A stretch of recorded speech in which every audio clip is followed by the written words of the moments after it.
Et yo tout le monde, c'est F1 Fan, j'espère que vous allez bien. Aujourd'hui on se retrouve pour une toute nouvelle vidéo carrière, enfin là plus My Team. On se retrouve sur F1 23.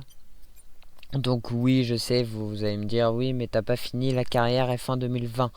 Normalement il y a 2 épisodes qui vont sortir, je sais pas quand, il faut que je les monte. Mais elle va s'arrêter au Grand Prix de Belgique. Voilà, j'ai décidé de d'arrêter ce mode carrière. De toute façon, on était P3, on n'allait pas pouvoir monter plus haut ni descendre plus bas.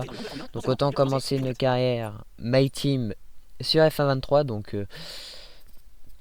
franchement, vaut mieux F1 23 que F1 2020.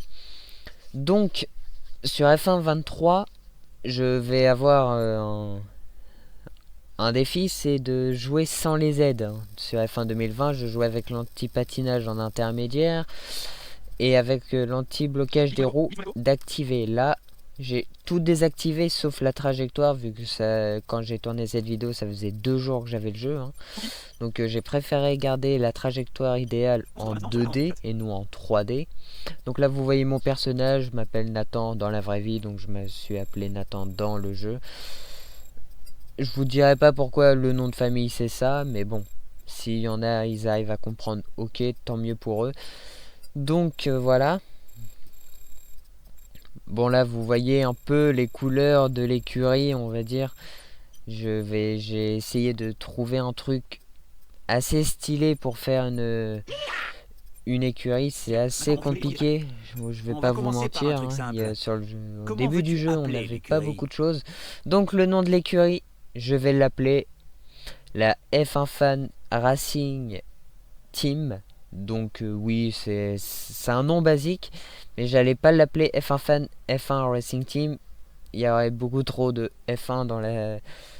Au départ, je voulais m'appeler F1 Fan Red Bull Academy. Donc, mais vu que je me suis dit non, je pense pas qu'ils ont réglé le problème de qu'on puisse mettre la marque qui est déjà inscrite dans le jeu. Donc en sponsor, franchement, on va pas se mentir, on va essayer de prendre un sponsor assez correct. Pour votre information, je n'ai pas pris le mode bleusaille. Et si j'ai pris l'étoile montante, donc on avait un petit peu d'argent de départ. Comme vous le voyez, on avait 5 millions. Donc en mode, on a pris, je crois, Xenon comme sponsor. De toute façon, on va revenir après. Donc il y a 4 moteurs. Je vais pas vous mentir, je n'ai pas voulu prendre le Ferrari ni le Mercedes pour pas être trop rapide. Du coup, j'ai pris le Red Bull. Et en pilote, j'ai mis bien sûr les icônes. On pourra signer peut-être en milieu de saison Michael Schumacher, Ayrton Senna, Jacques Villeneuve, etc. Mais bon, on va plus partir maintenant sur un pilote de F2. Puis là, de toute façon, je n'avais pas l'argent pour m'acheter les pilotes icônes. Donc clairement, je vais pas prendre Yuri Vips. Je vais pas prendre un homophobe dans mon écurie. Je voulais prendre Clément Novalak, mais j'ai été plus inspiré par Jacques Douane. Franchement, Jacques Douane, c'est un 67 de notes, 35 d'expérience, etc. Donc oui, c'est un bon pilote.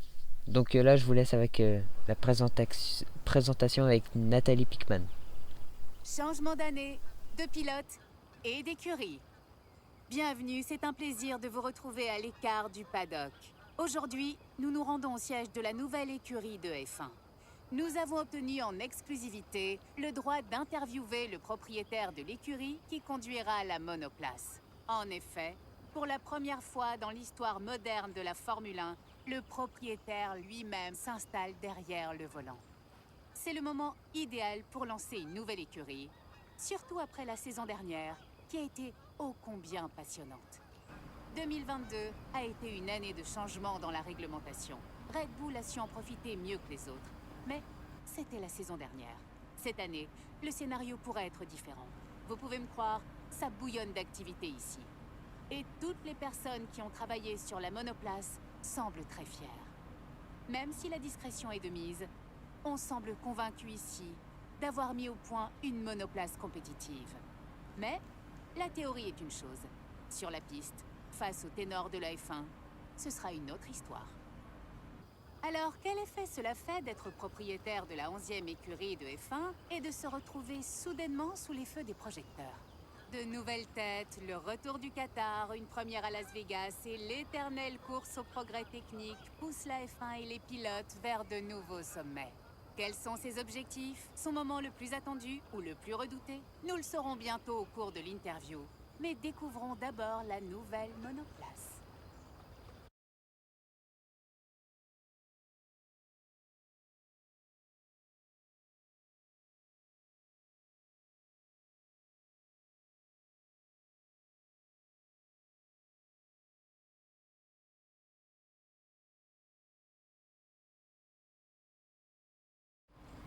Bonjour, merci d'avoir accepté de venir. C'est un réel plaisir. Commençons par la question que tout le monde se pose. On n'avait pas vu de propriétaire d'écurie monter à bord de sa propre monoplace depuis longtemps. Et la discipline a énormément changé depuis la dernière fois que c'est arrivé. Comment comptez-vous jongler entre les responsabilités des deux rôles? Donc bon, on va faire cette interview. Faites attention si vous commencez un My Team, ces réponses sont très très importantes. Ça va ça va Parlons vous un peu de l'autre pilote, votre partenaire, qui n'a pas caché sa permettre joie d'avoir rejoint l'écurie. Mais à comment votre dire, avis, de quel sera pouvoir son apport? avoir plus d'avantages sur On votre imagine votre investissement dans la monoplace en sur termes de votre travail fourni. Vous partiez d'une page blanche.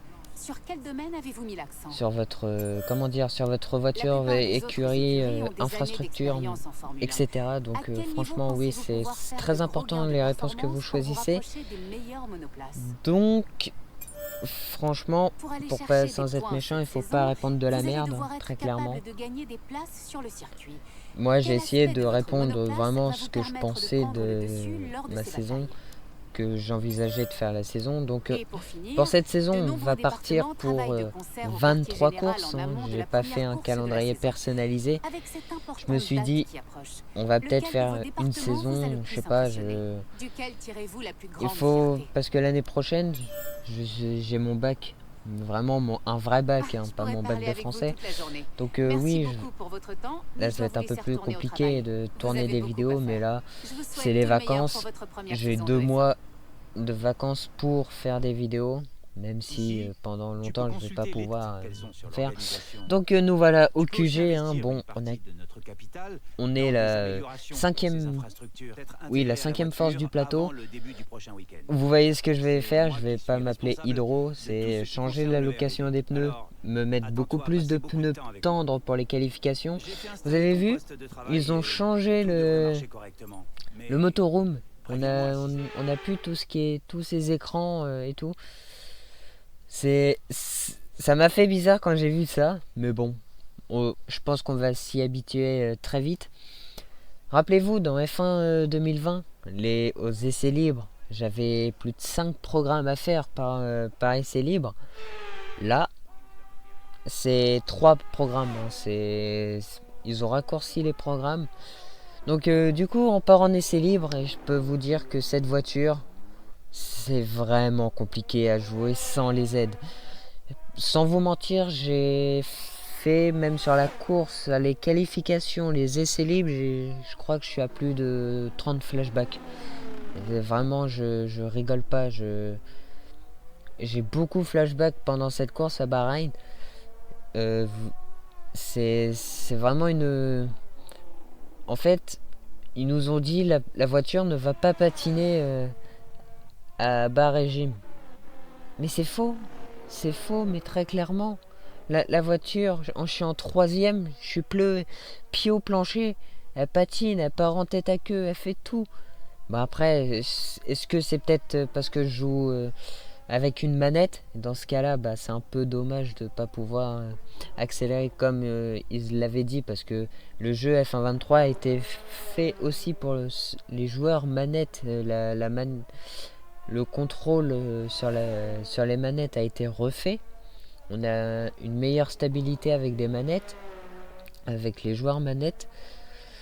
Donc ouais, j'ai pas compris, mais bon. Après, c'est quand même un bon jeu, je vais pas vous mentir. Par contre, il y a beaucoup de vibreurs sur ce jeu, c'est des rails. Et le Là, moment est vous venu de voyez, nous dire au revoir. je Et nous revenons suis très bientôt pour la 20e. suite de ce Je week-end suis à de 3 Formule 1. secondes 6 du meilleur temps de Verstappen. C'est vraiment aberrant, hein. Il y a pas d'autre mot. Donc là, on va partir en qualification, hein. J'ai mis les qualifications Q1, Q2, Q3. Logique. J'allais pas changer le même format que la saison dernière. Sauf que là, ça sera pas des courses à 25%, mais la nouveauté de ce jeu F1 23, c'est le 35%. Donc là, le Grand Prix de Bahreïn, normalement, c'est 20 tours à faire. Ça va aller... C'est des courses qui doivent durer entre 30, 35 et 40 minutes, grand max. Hein. Vraiment, en fait, c'est les courses des F1 eSport jusqu'en 2021, je crois. Donc, après, oui, voilà. Donc là, vous voyez, je suis dernier. Hein. Je suis dernier avec... à 3 secondes 0 de... Ouais. Franchement, regardez, là, je suis obligé de mettre la 4. Quand je réaccélère à fond, je suis obligé de lâcher un peu l'accélérateur. Mais regardez, je glisse un peu. Et vous voyez les pneus, quand on sort de la trajectoire, ils se marquent tout de suite des marbles. Et franchement, le jeu sur ça est bien fait. Parce qu'en fait, vous allez perdre tout votre grip. D'un seul coup, vous allez tout perdre. Donc là, vous voyez que j'étais 21ème, je suis repassé 22ème. Hein. J'ai plus d'une seconde 2 d'avance. J'ai essayé de sortir un tour canon. C'est vraiment compliqué. Vraiment, je vous mens pas, de jouer sans les aides sur F1 23. Pour quelqu'un qui a l'habitude de jouer avec quelques aides, c'est vraiment compliqué. Mais bon, après je dis pas non parce que voilà, c'est un challenge à avoir. Donc voilà, on arrive sur la ligne, on va se placer 15ème. Les éliminés de Jack Doohan, oh mince, le pauvre, Nico Hülkenberg, Oscar Piastri, Logan Sargent, Nick De Vries et Kevin Magnussen. On est en Q2 et Albon a une pénalité parce qu'il a eu un blocage interdit. Donc il se prend 5 places de pénalité sur la grille. Et vous voyez que du coup pendant la Q1 j'ai utilisé 2 trains de gomme tendre. Du coup il me reste que 2 trains de pneus tendres pour la Q2. Et la Q3, si je fais une Q3 vu les résultats, ça risque d'être compliqué, hein, je vais pas vous mentir. Donc là on va repartir sur un tour en Q2. Hein. On va partir pour ce premier tour en Q2. Franchement c'est agréable de voir que les pneus ils marquent très vite sur la trajectoire avec les marbles, enfin hors de la trajectoire pardon. Donc là on a un pilote derrière nous. C'est un peu problématique, hein, on va pas se mentir, parce qu'il va avoir notre aspiration pendant tout le tour. Vous voyez qu'on a une très... Oh, c'est Sergio Perez. Oh bah alors il va avoir le meilleur tour grâce à nous, je pense, Sergio. Franchement, cette voiture, d'un côté, elle est agréable à conduire, mais alors, qu'est-ce que c'est chiant de ne pas pouvoir accélérer comme je le faisais sur F1 2020, donc très très tôt. Là, en fait, il faut que je sois très doux sur l'accélérateur. Je crois que la course, pour vous dire, je crois que je l'ai mis en 75 en IA. Là, je joue en 85. En 85 ou 80 en IA. Je les ai descendus pour la course pour voir si le niveau était élevé ou que c'était moi, en fait c'était juste un test. Donc ça va être normal si par exemple je tape un podium, hein. Je pense pas que je puisse taper un podium avec la voiture que j'ai. Donc Perez, Perez, je lui ai bloqué pendant tout le tour, mais on est malheureusement 15ème, on est dernier, avant-dernier de cette session de la Q2, donc on est reparti pour un tour. Il faut améliorer. On se loupe légèrement au premier virage. On a un petit peu bloqué la roue avant, et là on glisse malheureusement les pneus qui sont gravés par les marbles malheureusement. Donc on se retrouve à la fin du secteur 2. On améliore de 5 dixièmes à la fin de ce secteur 2. On gagne 2 dixièmes à la sortie de ce virage du virage. On va vraiment attaquer fort dans ces derniers instants et on finit la ligne et malheureusement on élimine P15, les éliminés Norris, Gasly, Stroll, Bottas et Guan Yu Zhou. Oui, c'est des choses qui arrivent pendant quand on débute un Night Team. Bon, il s'agirait que j'ai pas la présentation de Julien Febro et le tour de formation. Donc voilà, je vous laisse monter le volume et rendez-vous à l'extinction des feux. Et c'est parti, on prend un mauvais départ, on glisse de partout. L'arrière a voulu totalement nous faire partir en tête à queue, mais on arrive quand même à garder cette voiture droite. On va tenter un petit peu un freinage avec un freinage tardif qui passe un petit peu au forceps. Gasly qui repasse devant, on prend l'extérieur sur Esteban qui est en pneu hard. Pendant le tour de formation, je voulais en parler d'Esteban qui était en pneu hard. Que beaucoup d'IA étaient en pneu hard, j'ai remarqué. Je crois que le leader Verstappen est en pneu hard. Donc ouais, les courses de 35%, c'est des stratégies assez différentes de tout le monde.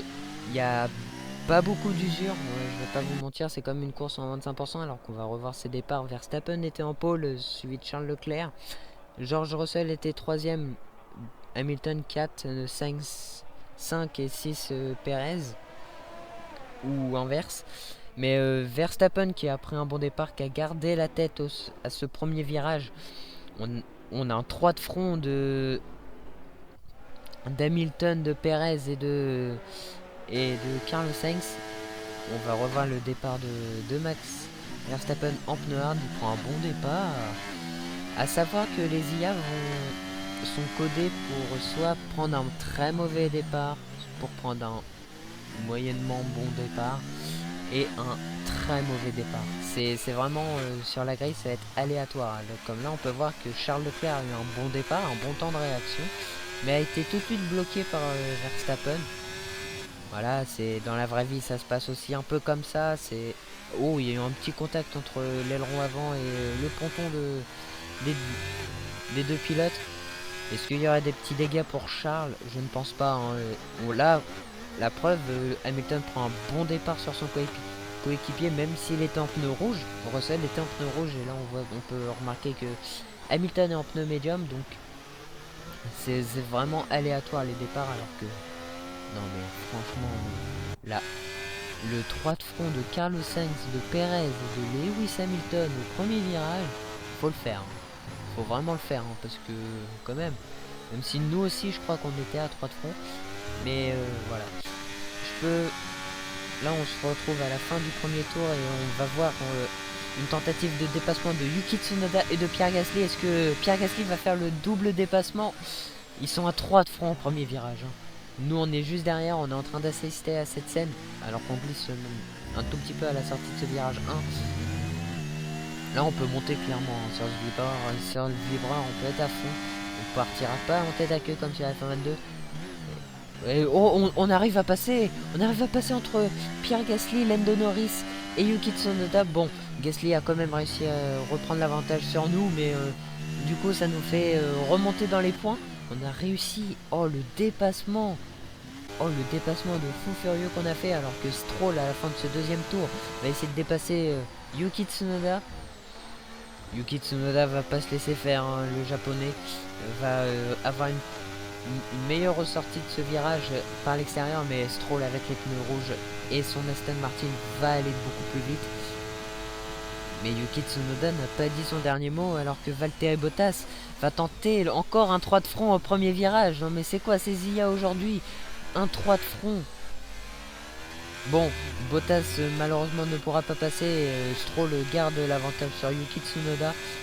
Yuki Tsunoda qui va malheureusement se faire dépasser, je pense, par Valtteri Bottas. Et la décadence pour Yuki Tsunoda qui perd toutes ses places qu'il avait gagnées au départ, je crois. C'est un peu dommage pour lui. Nous on se retrouve 9ème et vous voyez que sans les aides c'est compliqué parce que Gasly en un tour m'a mis 2 secondes. D'accord? En un tour il m'a mis 2 secondes, Gasly. Alors qu'à la fin de ce troisième tour on voit Lance Stroll, il est déchaîné aujourd'hui, il veut remonter, il va aller rechercher son coéquipier, je pense, qui est 7ème. Et il passe très facilement sur Lando. Lando qui a pas dit son dernier mot, il vient de passer la vitesse de pointe de la McLaren. Qui normalement, très clairement, désolé les fans de McLaren, mais bon, c'est une voiture de merde, il n'y a pas d'autre mot. Alors que nous on se loupe un petit peu au freinage, mais c'est pas trop grave, on arrive quand même à garder l'avantage sur Lando Norris. Et est-ce que Stroll va pouvoir dépasser Bottas alors que on se loupe encore au freinage. Oh là là là là, les erreurs, il y a beaucoup d'erreurs qu'on fait. Jacques Douane, notre coéquipier, est 16ème. Bon, je peux pas trop lui dire que c'est mauvais. Franchement, la voiture, elle doit être compliquée à piloter pour lui aussi. On glisse encore une fois à la sortie de ce virage 9. Ah là là, cette voiture, sans les aides, est très compliquée à piloter. Mais bon, et je vais pas vous mentir, c'est quand même un kiff de rouler sur F1 23 sans les aides. J'ai fait une course au Qatar, j'ai vraiment joué de mon côté, j'ai vraiment essayé d'apprendre la physique de ce jeu. Mais elle est encore compliquée, donc on se retrouve à la fin de ce tour 4 et Stroll va, je pense, passer facilement. Oh oui, comment il passe. Oh, il est passé tellement rapidement sur Lando Norris qui n'a pas dit son dernier mot, il utilise un peu de sa batterie, il freine un tout petit peu plus tard que Lance. Mais Lance va quand même passer, il a l'avantage d'être à l'intérieur puis à l'extérieur à ce virage. Lando Norris qui a l'aspiration derrière Stroll et qui va essayer de passer, il va freiner un peu plus tard je pense. Non, pas du tout, c'est Stroll qui va freiner encore plus tard que Lando Norris, mais qui garde l'avantage. Du coup nous on se retrouve un peu plus tard dans le tour à l'attaque, à la menace, sous la menace de Lance Stroll qui va essayer de passer par l'intérieur de ce virage très rapide, qui maintenant peut mettre l'aile roue sur le vibreur et on est parti au large, on est parti très large pour éviter l'accrochage avec Lance Stroll qui nous a vraiment un peu essayé de tourner dessus un peu. Je veux pas me trouver des excuses, mais bon, j'étais encore à côté de lui quand il a essayé de me dépasser, donc c'est pas très sympa de sa part. On va dire c'est un Canadien un peu mauvais sur les bords. Désolé Jacques Villeneuve, il n'y a que toi qui est bon, mais bon. Bon, on va s'écarter de l'aspiration, mais il va quand même aller la chercher, Lance Stroll. On va l'emmener quand même dans les marbles. On va freiner un peu plus tard que lui. On va essayer de l'emmener par l'extérieur pour qu'il ait moins de motricité. On se glisse. Oh, lui aussi.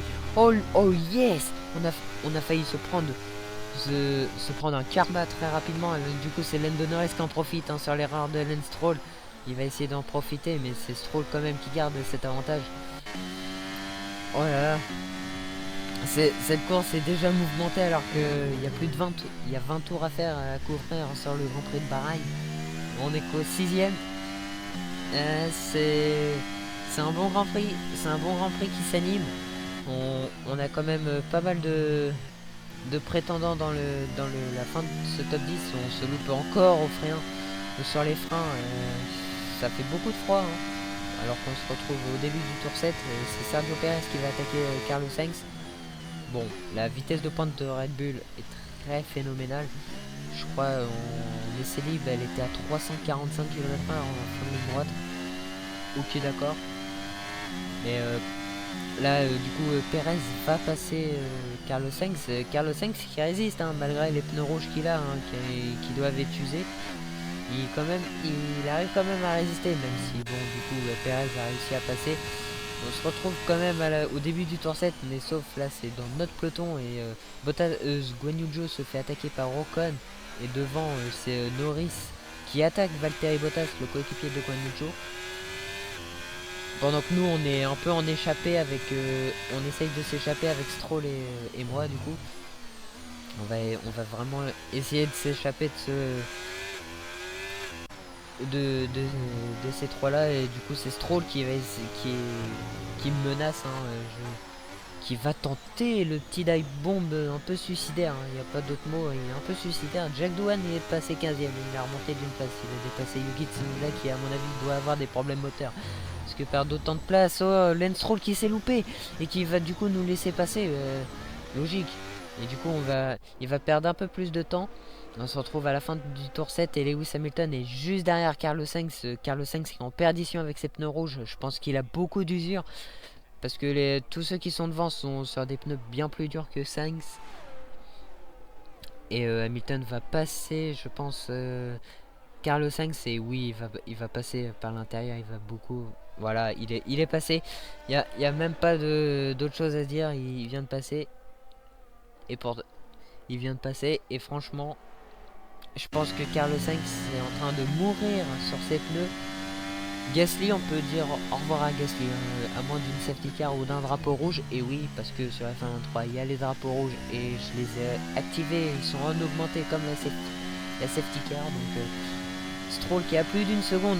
Ouf, on peut enfin essayer de respirer un peu. Même si j'utilise beaucoup de batterie pour essayer de me sortir de là. Parce que être sous la menace de lui, c'est comme si on vous envoyait dans au charbon. C'est très compliqué. C'est vraiment un assassin. Hein. Alors que Quoi? Mais Verstappen, t'es en pneu hard, tu rentres au 9ème tour.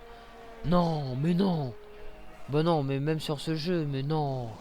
Oh là là, j'ai pas envie de voir les arrêts au stand de Ferrari. Et du coup, Lance Stroll et Carlos Sainz qui rentrent au stand et vont passer des pneus hard. Stratégie un peu loupée. Je pense que des pneus médiums ça aurait été bon pour pour ceux-là. Parce que des pneus hard ils vont être lents. Même si nous on va jamais les rattraper. Hein. La Verstappen qui ressort du coup 6ème. Et nous on rentre au stand. Hein. Nous on était aussi à l'agonie avec nos pneus tendres. Bottas qui nous suit.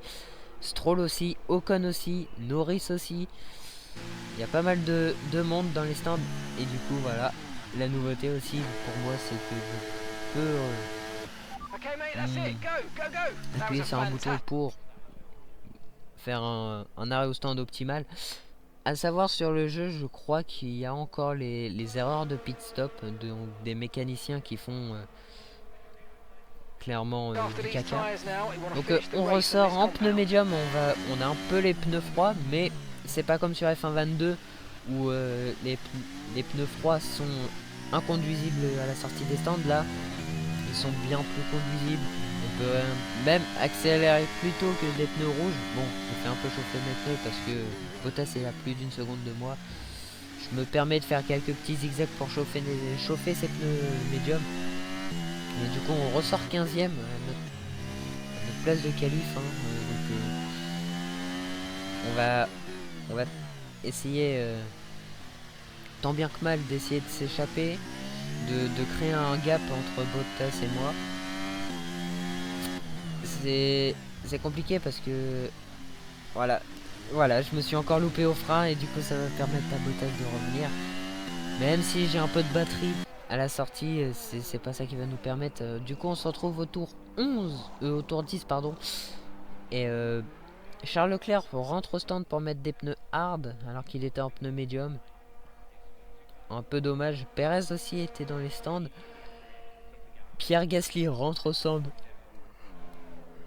On était trop loin, jamais on allait tenter l'undercut sur Pierre. Hein, il va ressortir largement loin, vraiment loin devant nous. Jacques Douane est rentré au stand, donc il va essayer peut-être de remonter sur nous. Hein. Je vois qu'il est juste derrière Lance Stroll, donc on refait la tentative. Qu'est-ce qui se passe derrière? C'est Valtteri Bottas qui abandonne. Oh non, le pauvre Valtteri Bottas qui faisait une bonne course, hein, littéralement. Il avait un bon rythme, il essayait de nous dépasser pour les points. Quel dommage pour Valtteri qui va malheureusement abandonner dès ce premier Grand Prix au 13ème tour de cette course. Dommage pour lui. Du coup, on se retrouve sous la menace d'Esteban. Esteban, j'espère que tu vas pas tenter un peu comme Stroll à tenter des freins un peu tardifs et assassinaires. Hein. Je sais pas si ça se dit assassinaire, mais bon. Donc on se retrouve à la fin du 13ème tour et Charles Leclerc qui va dépasser Max Verstappen qui est en tête de cette course. Enfin, puis maintenant, c'est Charles qui vient de passer, alors que Verstappen a des pneus médiums, mais bien plus. Je pense qu'ils vont s'user un peu plus rapidement que les pneus hard, hein, logique. C'est des pneus médiums, un peu plus tendres que les hard. Mais Charles Leclerc qui passe, et je pense qu'il va se faire même attaquer par Sergio Perez, Verstappen. Désolé si je suis un peu fatigué, si je baille un peu dans le micro, je suis un peu désolé. On se retrouve quand même à la fin de ce 13e tour et Ocon est toujours en train de nous sucer le diffuseur, mais il va quand même passer devant nous. Mais nous on va pas se laisser faire, on va tenter un peu un petit frein tardif où on va l'emmener par l'extérieur et qui va permettre à Guan Yu Zhou d'essayer de passer. On est tous les deux à deux de front dans cette ligne droite qui va ressortir devant l'autre alors que Joe, on va se montrer par l'extérieur, on va avoir beaucoup plus de motricité. Est-ce qu'on va réussir à passer? On est à deux de front. Pendant tout le premier secteur, on était à deux de front. Bon, il y a eu un petit contact à l'entrée de ce virage, à la sortie de ce virage. Je suis désolé, Guan Yu. Alors que Max Verstappen se fait attaquer par Sergio Perez, qui va passer. Je pense qu'il va passer, hein, parce que Charles Leclerc, lui, s'est envolé. Verstappen ne va pas avoir le DRS. Et personne n'a le DRS. Entre Verstappen et Perez, personne n'a le DRS. Ils étaient à égalité sur la ligne de DRS. Alors qu'on rentre dans le 15e tour et c'est Perez qui passe quand même devant son coéquipier Max Verstappen. Est-ce que Perez pourra aller rechercher Charles Leclerc alors qu'il lui reste 2 secondes 4 à avoir sur Charles, et alors qu'on voit le tête à queue de Lance Stroll qui va péter l'aileron d'Esteban Ocon, qui pouvait se batailler pour des points. Il tape un créneau, en pleine piste. Non mais Stroll, vas-y là. Et en plus ils mettent même pas un drapeau rouge ou une safety car hein, pour ça. Donc à la fin du 15e tour, malheureusement Esteban Ocon va rentrer au stand, et je pense que Stroll aussi va suivre, hein. C'est un peu logique, hein, les deux. Oh là là là là là là là là, Stroll. Après, on peut pas lui en vouloir. Il a fait une erreur. Mais tient les freins, ou Ocon essaye de l'éviter, je sais pas. Mais du coup, ça permet à Jacques Douane d'être P11 juste derrière Guan Yu Zhou, parce que il va essayer de pouvoir avoir cette place. Guan Yu Zhou, est-ce qu'il va essayer de nous attaquer? Guan Yu Zhou, il va essayer de nous attaquer. On l'emmène un peu dans les marbles pour lui salir un peu ses pneus. Oh non, montrez-nous la bataille. Alors que du coup, on voit Verstappen qui se fait attaquer par Russell, Sainz, Hamilton et Alonso qui arrive quand même, hein. Je pense qu'ils vont se battre. Alonso, il va arriver, hein. Ouais, oh la meilleure sortie de Carlos Sainz. Alors que du coup on a juste derrière, on a Hamilton, ils sont à 3 de front, virage 3, virage 4 pardon, ils sont à 3 de front. Qui va ressortir en tête devant, et c'est Hamilton qui est ressorti devant. Ils sont toujours à 2 de front entre Sainz et Verstappen, le champion du monde en titre. Est-ce que Sainz va pouvoir prendre l'avantage sur le néerlandais? Et oui, il prend l'avantage des Alonso. Ça permet à Alonso de revenir derrière le néerlandais. Et encore Guan Yu Zhou qui nous rattaque au 17e tour. Bah voilà, on a vu cette bataille. Enfin, on voit cette bataille. On récupère ce DRS tant convoité sur le pilote chinois. Et on garde, à la fin du 17e tour, c'est Jack Douane qui se bataille pour du coup les points, prendre mon aspiration.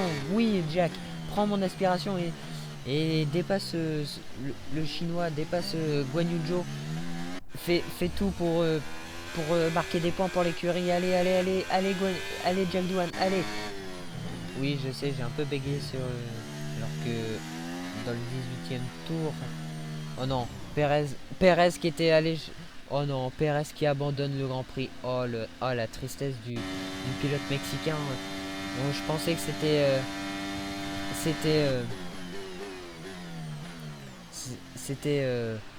Verstappen qui avait des problèmes, et non, c'est malheureusement Sergio Perez. Bon, du coup, abandon de Sergio Perez, alors que nous on glisse totalement à la sortie du premier virage et du virage 2. Du coup on est 8ème, et c'est Jack Douane, il est 9ème. Il va forcément peut-être marquer des points. Alors que du coup, nous, on arrive à la... Pour Charles Leclerc, il arrive à la fin de ce Grand Prix. Il va gagner ce Grand Prix de Bahreïn. Ce Grand Prix de Bahreïn. Alors que nous, du coup, on est toujours en bataille avec notre coéquipier Jack Doohan qui va être tenté par l'extérieur. Mais nous, on va pas se laisser faire. On reprend l'intérieur. Oh non, c'est Guan Yu Zhou. Ça a permis à Guan Yu Zhou de reprendre la P9. Oh non, j'ai mal joué alors qu'on reglisse beaucoup à la sortie de ce virage. On a beaucoup glissé pendant ce Grand Prix. Et on se loupe malheureusement au frein. Un petit blocage des roues. Oh, je suis en train de créer un train. Il y a au moins 1, 2, 3, 4, 5, 6, 7, 8 voitures derrière nous. Et du coup, on va arriver sur la ligne en P8. Enfin, on a marqué des points pour la F1 Fan Racing Team et Jacques Doohan aussi.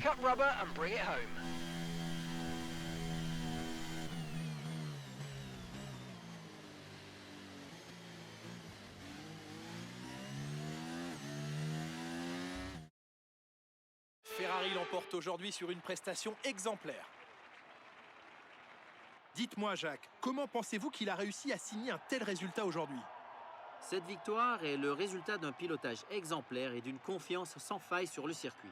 Je crois que sa capacité à garder la tête froide, même durant les moments les plus mouvementés de la course, lui a permis de profiter des erreurs des autres pilotes et de passer devant jusqu'à la première place sans problème.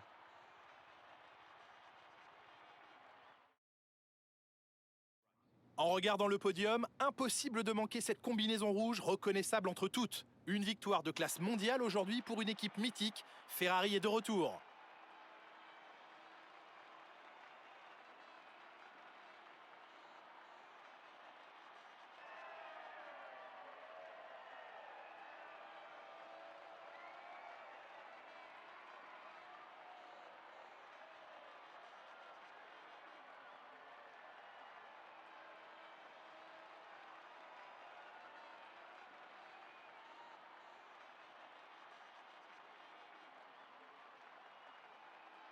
Charles Leclerc prend la tête du championnat des pilotes après cet excellent résultat. Penchons-nous sur les pilotes du jour. Qui choisiriez-vous, Jacques? Max Verstappen semblait se faufiler avec une facilité déconcertante entre les autres pilotes aujourd'hui.